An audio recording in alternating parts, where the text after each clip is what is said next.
Our guest speaker today is a marriage and family therapist and a sex therapist. She's based in Wichita, Kansas. She is the host of two popular podcasts, Mormon Mental Health and Mormon Sex Info.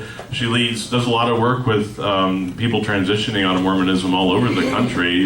She's just a wonderful human being. We are so fortunate to have her with us today, and I want to get into her talk, so let's just give a warm welcome to Natasha Parker. Thank you. Yeah, I was going to say, in Kansas City, they welcomed me with a salsa band. But I love that. It's like so moving. Anyway, so hi. I'm so excited to be here. So excited to be, invited to speak to you. It's quite an honor, really. I loved my experience with Kansas City Oasis, and I've also been to the Logan Oasis. And I don't know how to talk about sex in 20 minutes or less, so just bear with me. But I'm hopeful to get kind of like the Peace Corps. It's hard to talk about it in 10 minutes or less. But we'll try to get going here. I often tease, I come from a Mormon background, and I often tease that it was the Mormons that drove me to become a sex therapist. And I never expected to, when you're little and you're like, oh, what am I going to be when I grow up? And I never expected to be like the Mormon masturbation lady. But that's what I am, anyway. All right, so, sexuality is a really interesting topic to talk about, at least for me, and it remains a highly taboo topic in our overall culture for a lot of kind of interesting reasons, and with a lot of misinformation available from a lot of different sources. Some that you can kind of tell are, kind of not quite trustworthy, and others that feel very trustworthy, that claim scientific research and studies and all that and still are not peer-reviewed, and so lots of claims are made that can be really misleading. So it's really confusing to get good sex information, and even as a sex therapist, I'm constantly learning new things and talking to many different professionals, and there's a lot of really interesting research happening out there. But for a tremendously large amount of historical time, sexuality has been highly regulated, and parameters have been defined by religious, political, and economic institutions. And the messages we've received over centuries have had a significant impact on all of our sexual psyches. I don't care how transitioned you think you are from your backgrounds. And so a lot of times we may not intellectually agree with sexual stereotypes that we kind of intellectually know are incorrect, and yet we are often unaware of how they still can affect us in many subconscious levels. For those of you who are interested to go back to, the more the good old days where we didn't have as many sexual problems, so this is what that represents. So who usually gets to define what is sexuality, what is healthy sexuality, which was my whole goal in becoming a sex therapist, is somebody tell me what healthy sexuality is about. And 6 years into that process, I have more questions than I have answers. And that's actually really exciting. But a big part of who gets to define what sexuality or healthy sexuality looks like comes from our religious leaders. And each religion kind of has its own ideas about the parameters of healthy sexuality. We also have a lot of political leaders that get involved in the idea of what is healthy sexuality. This is a picture of the governor of Utah signing the petition about pornography being a health crisis in the state of Utah. Now, I love Utah. Every time I fly in, I see a little bit more of air quality, pollution issues, and I was hoping that they would focus on that health crisis, but instead, we're concerned about pornography. We obviously get many, many messages from our family and overall culture around sexuality. This is some of our own Mormon history with polygamy. And it's not surprising to me that a lot of my mainstream Mormon couples have fantasies around orgies and, things that include more than one person.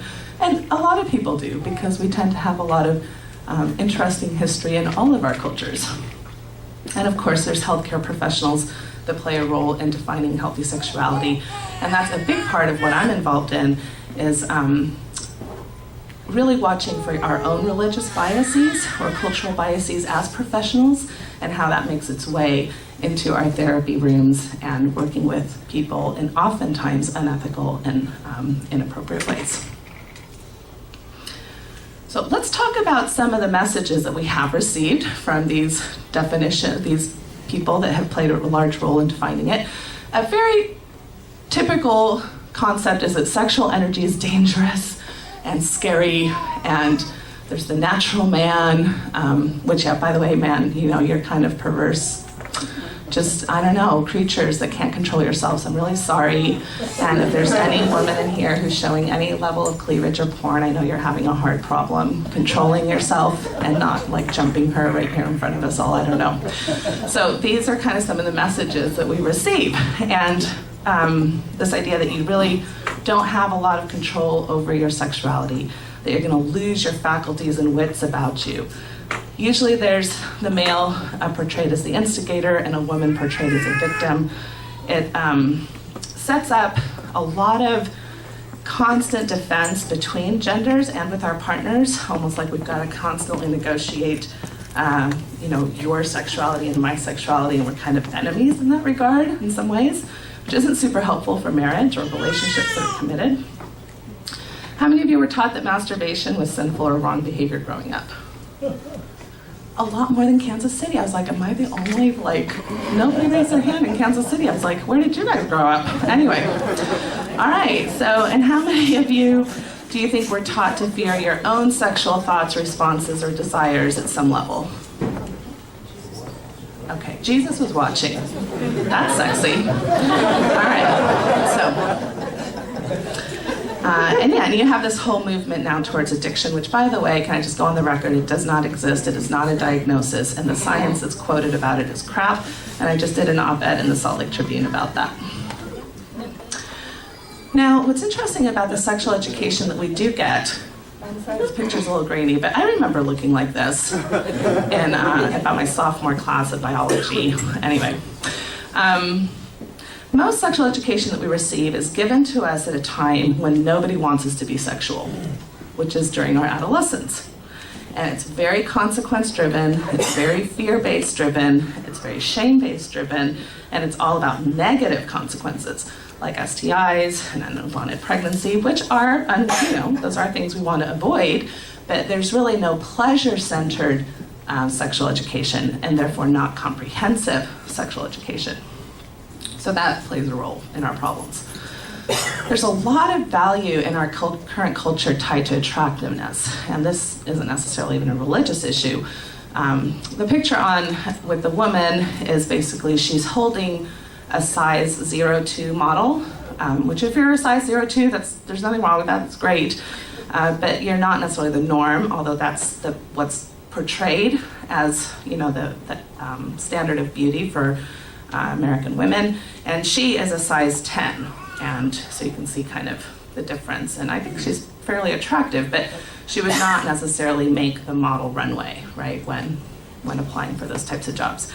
And men also are given a lot of messages about their body image, what they're supposed to look like. We're actually seeing a rise in eating disorders in young men, which is kind of an interesting interesting data. So how do I look? Am I attractive enough? Am I acting correctly? And this really sets us up for what I call performance-based sexuality instead of mindful sexuality. So what I look, am I looking? Am I saying the right things? Do I look the right way? Is he noticing? Is she noticing? Instead of like, wow, this is really good, right?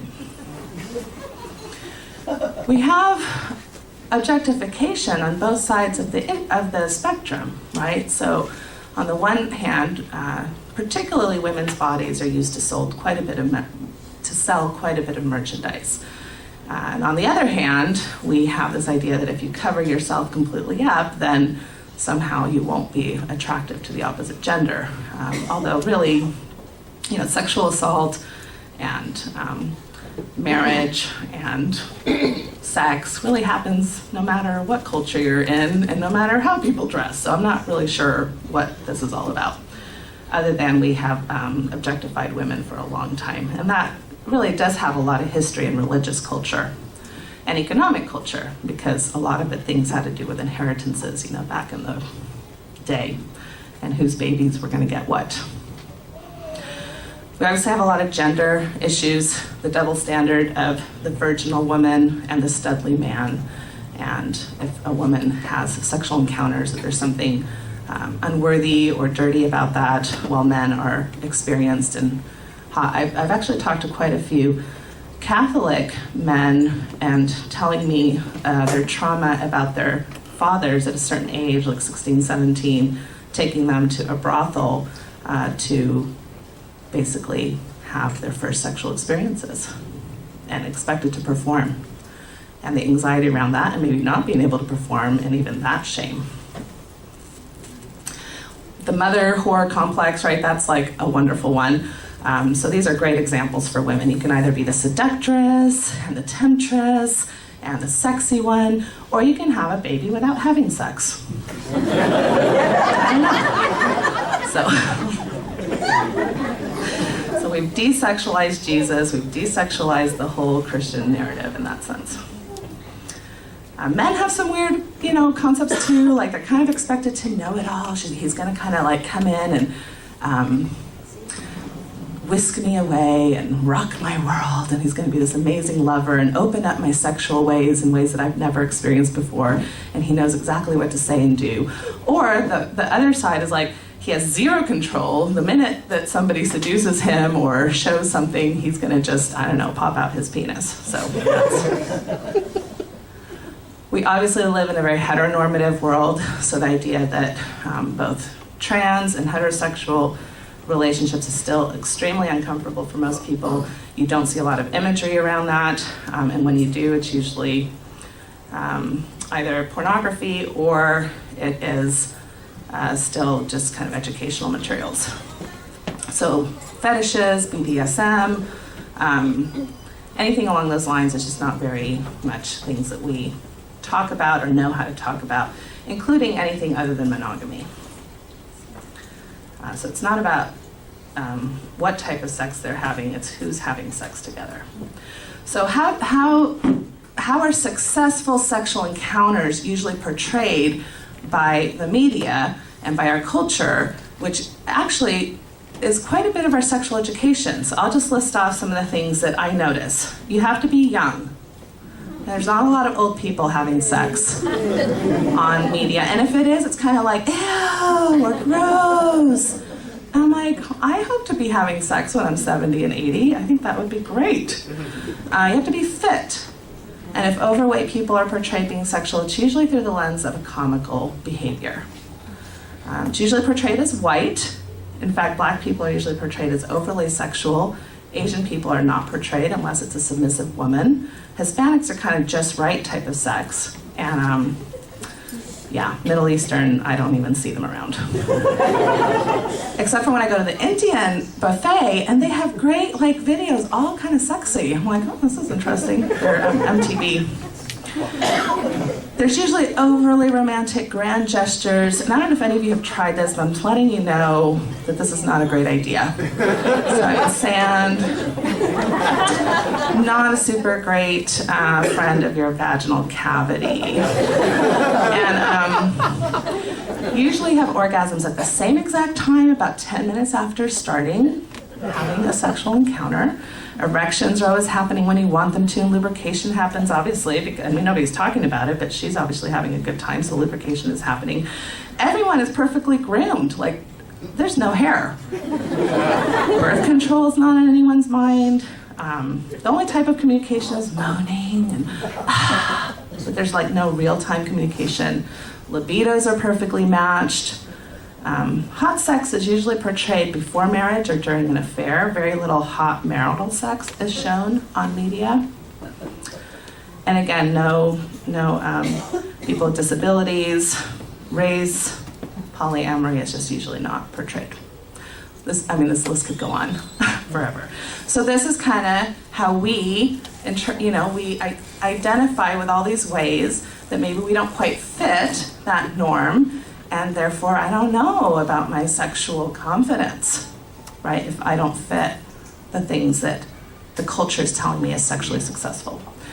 So who is going to define it? So my whole idea is how do we kind of get past some of these things that are so harmful for us, and who's going to define it now?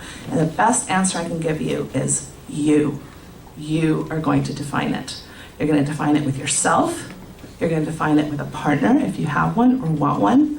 And you're going to define it with your co-parenting partner or as a single parent when it comes to the sexual education of your children. So how do we start doing this? And this by no means is an all-comprehensive list, but it's some of my ideas. I think consent should be on everybody's list of healthy sexuality. This is a kind of fun little, if you Google this, it's a fun little video. It's pretty educational for teens and kids. It's by no means like the it on consent education, but it's a start. I think it's really important to have realistic expectations. Most of us grew up with some type of narrative about sex, especially if you came from a religious background. If there was any positive thing talked about sexuality, it was that it was special and sacred and pure and righteous. All very sexy terms that totally turn me on. And then, especially if you're inexperienced or don't really know what to expect, you're like, what the fuck is going on?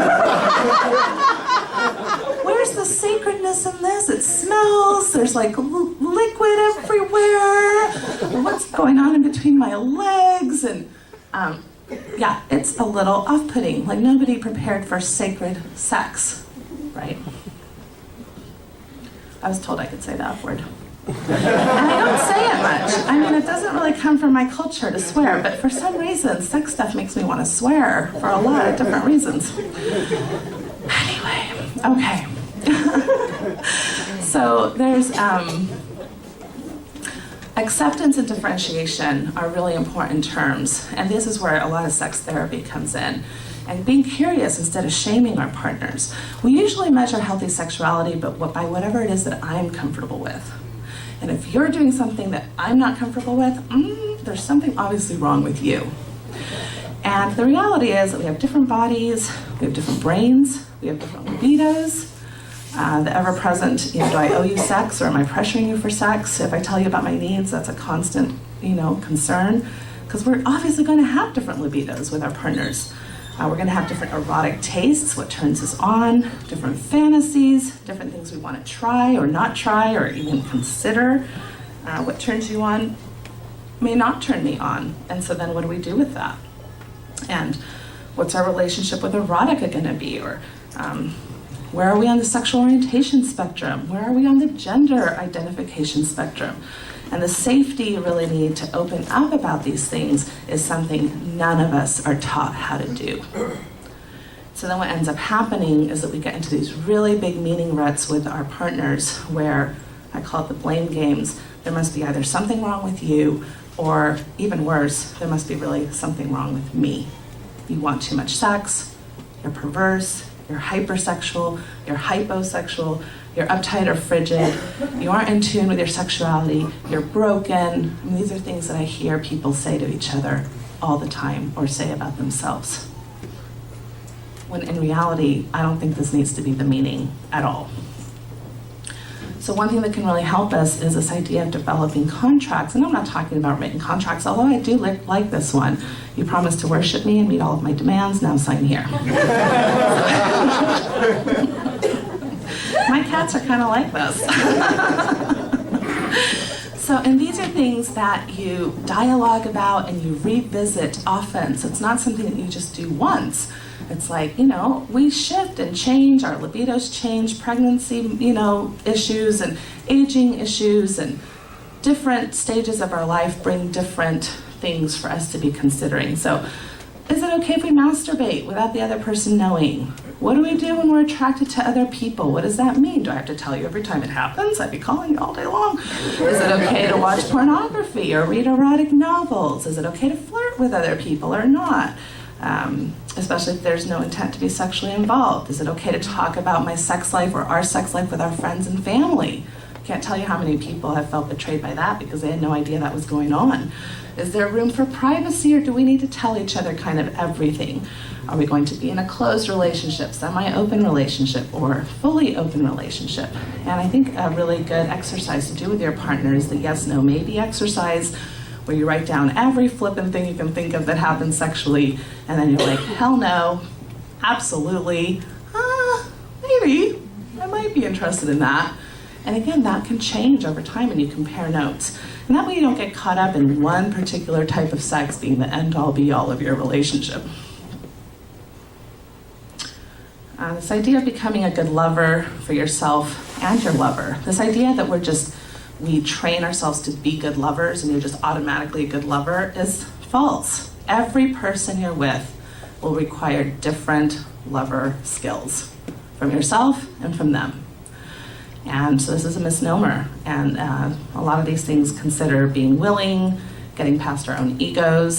Sexuality really attacks our sense of self-esteem, dealing with discomfort, accepting that both you and your partner are deserving of pleasure, and know yourself. Don't expect your partner to awaken you. How the hell are they supposed to know?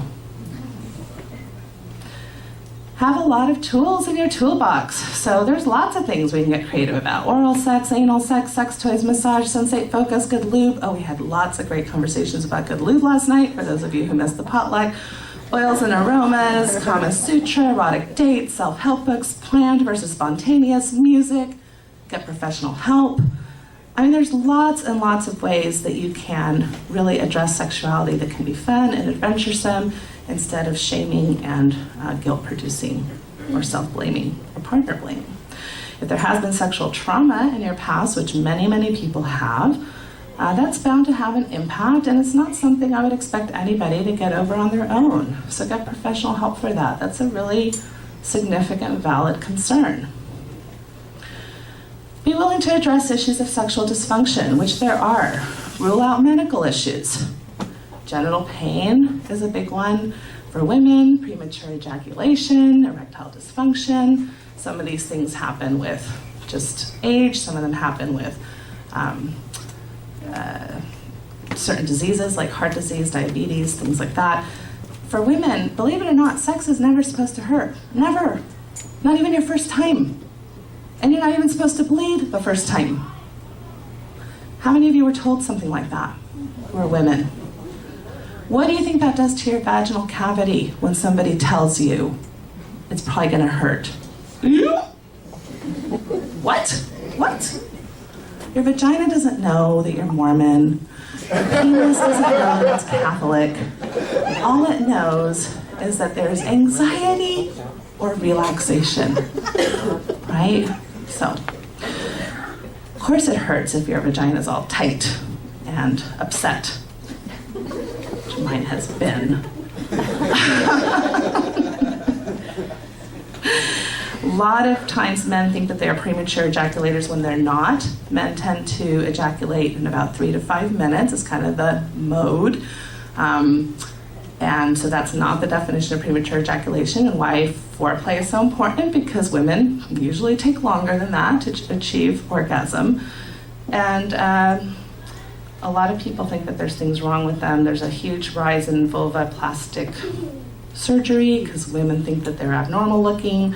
A lot of this comes from porn being a sexual education tool, which is, porn is like a fast speed race that you would see in a violent movie, right? It's exciting, it's fun, it gets your heart pumping, but I've never seen that in real life, ever. I mean, I've seen police chases, but they're never quite as exciting as people jumping off of bridges and landing on the other side. And anyway. Be aware of the many benefits of sexual expression. So this is really part of our health. It's part of our health care to be sexual. There's lots of immune system benefits. It can actually boost your libido. If you use it, if you don't use it, you lose it type of thing. It can improve women's bladder control. It can lower your blood pressure, helps us with stress. It counts as exercise, so keep your Fitbits on if you're worried about that. And get your heart rate going. It can lessen pain. A lot of people who have chronic pain notice a decrease in pain with orgasmic response, and may make prostate cancer less likely. It helps your sleep. I mean, this is serious things, and so as sex therapists, we're oftentimes very frustrated when sex is seen as kind of like this optional part of life. And we're not going to pay for anything politically for an optional luxury. This is not an optional luxury. This is part of your health care. So here's a little list that you can take a picture of if you want. These are some of my ideas. I hope that this is just a starting point for you to think about your own lists. I've got up there for one more second.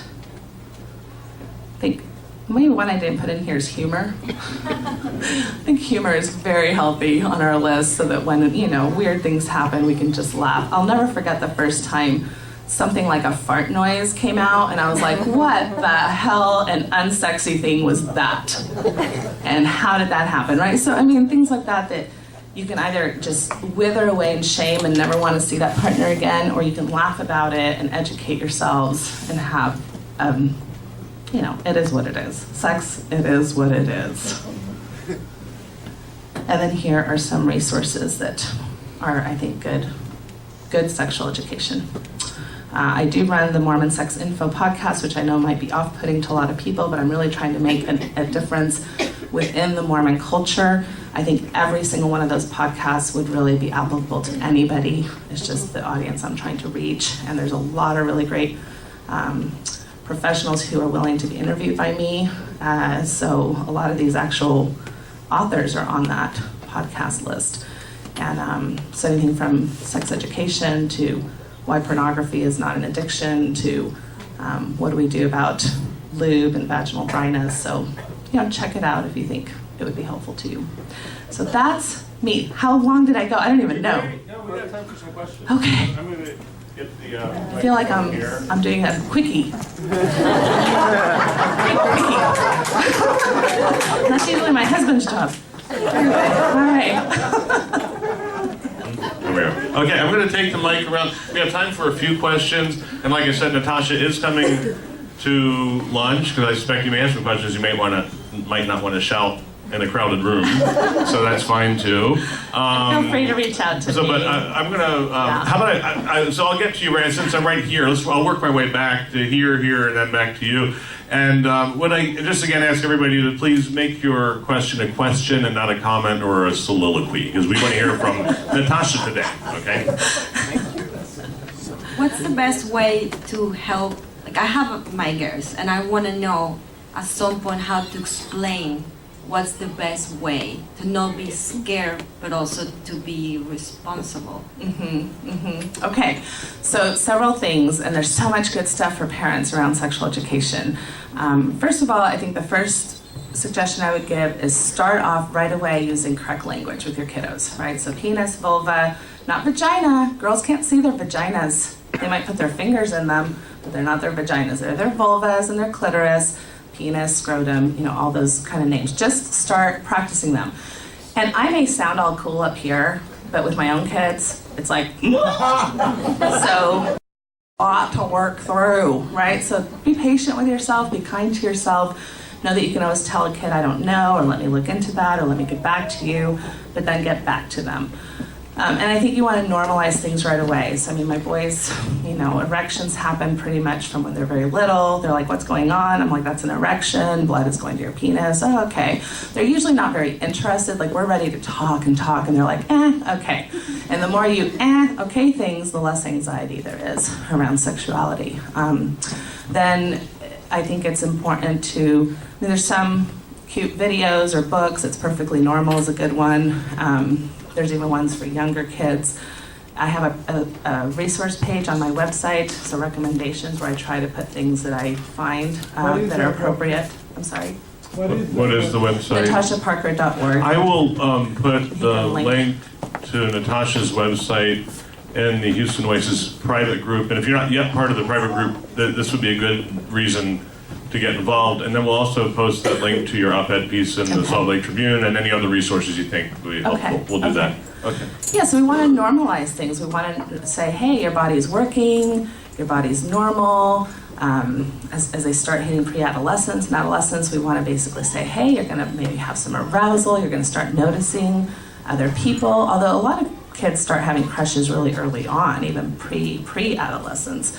And so then you talk about, again, normalizing things. If you catch your kid looking at pornography, for example, you don't want to be like, wow, what are you doing? That's incorrect. And it's like, now all that anxiety, guess what we do with anxiety? We want to get rid of it. So guess how we self-soothe? Well, we usually go, I mean, for me, a donut is much more self-soothing than exercise. I don't know why that is. And so we tend to sometimes soothe in ways that aren't the healthiest, and so it seems like the more angst, the more you might actually go back to things that maybe aren't the healthiest for a 13-year-old to be watching. And you want to so normalize it, try to calm your own, stuff. Just basically say, yeah, people are interested in sex. That's kind of always been the case. There's always going to be stuff you can look at. Here's maybe some reasons why we think that's normal to be curious. Here's some reasons why we think maybe that's not a great idea for your 13-year-old brain. And then can we talk about how this isn't really how it normally looks, like this isn't what your dad and I are doing or looking like. So there's been a whole movement towards women shaving off their pubic hair.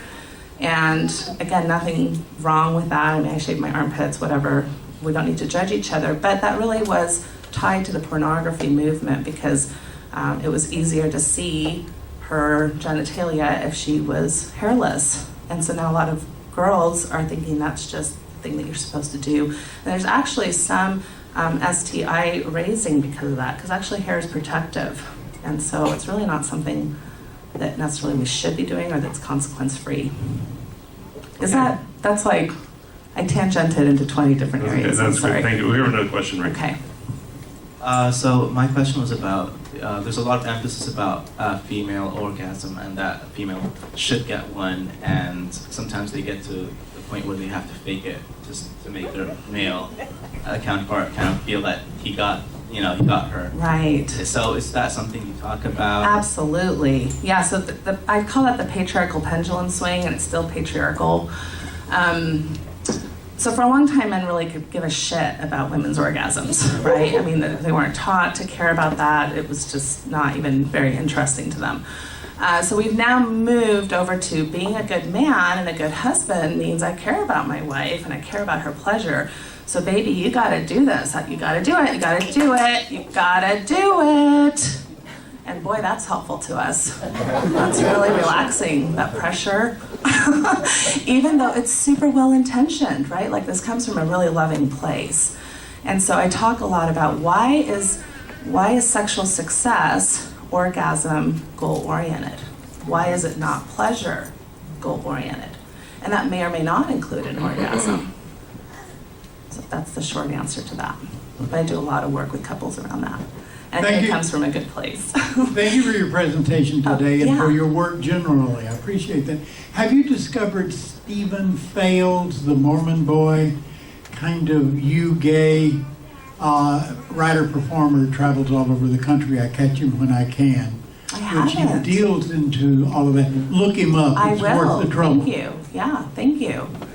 No, we have a huge LGBT issue going on, as many probably of you have seen in the news with the Mormon Church, which has really doubled down in ways that I had never expected my church to do. Really problematic. We have a high rate of suicide right now going on in Utah. Nobody wants to officially correlate it to that, but I just can't find another reason why in 1 year the rates would shift so high. So it's an unresearched opinion. I think we'll probably do one more question. Okay, I have 3 kids, 2 boys are 7 and 6, and my daughter is 2. And they watch like a lot of music videos with the girls dancing and all that stuff. And my boys are already starting to say, this is how girls dance, and boys don't dance like that. And my 2-year-old's trying to do all that stuff. And it's kind of like, and it's kind of like, I would like to know what's a good way to address it, because I don't want to point out to them like that's not the way that all women dance, and I don't want them to expect it, but they're still little kids, so I don't know exactly how to address that with them. I don't think kids are ever too little to talk about these things, especially if you're noticing they're making assumptions about what they're watching, right? And quite frankly, a lot of sex education is out of our hands. I mean, society is teaching our kids a lot about sexuality. And so a lot of people deal with it by just turning off the TV, right? The Victoria's Secret commercial comes on and you just turn it off or you change the channel. And I find that Super Bowl commercials are really good for this. So we actually like talk about it. And we're like, so what's going on here? And what do you think they're doing and why? And do you think that she wants to be that way or not? And this is complicated for women because women have been told for so long that their value, especially their sexual value, is tied to their attractiveness, that there's something empowering about showing off your body and moving in certain ways. I'm not saying that's always negative. At the same time, that doesn't come out of nowhere. That comes out of cultural expectations. And so what if a woman doesn't want to move that way? Or is she moving that way because she really wants to, or because she feels pressured to, right? Or so those are really, again, open-ended conversations that you can start having with your kids at a very early age. Like I talk to my boys who are 6 and 9 and 11 about beer commercials, and I'm like, so do you notice the beer or do you notice the bikinis? And they're like, the bikinis. And I'm like, are they selling bikinis? I don't know. Are they? You know? And I'm like, they're not selling bikinis. What are they selling? Huh? You know, now they have to think. Like, beer. Oh yeah, beer. Okay, so what's the message they're trying to tell you, right? So if you're gonna hang out and be really attractive and wear bikinis, you're gonna drink beer and you're gonna have a really good time. Like all those messages are about pleasure and having a good time. And maybe that is one way to have a good time, but is that the only way we have a good time? And why do we focus so much on that type of a good time? You know, so I think that's an ongoing general conversation. I think sexual education with our kids starts at a very early, it starts really at birth when you normalize just what your baby is doing for yourself. The first time my boys just kind of lived with their hands on their penis every time I changed their diaper, right? And I hope they never listen to my stuff because that's awkward. Anyway, and I remember my reaction at first, like, oh, is that normal? Is that okay? And I get a lot of questions about children masturbating or rubbing up against things. Your little girl's like humping the pillow on the TV, and she's 3, and you're like, oh, my girl's sexual, and she's an addict probably in the making. Right?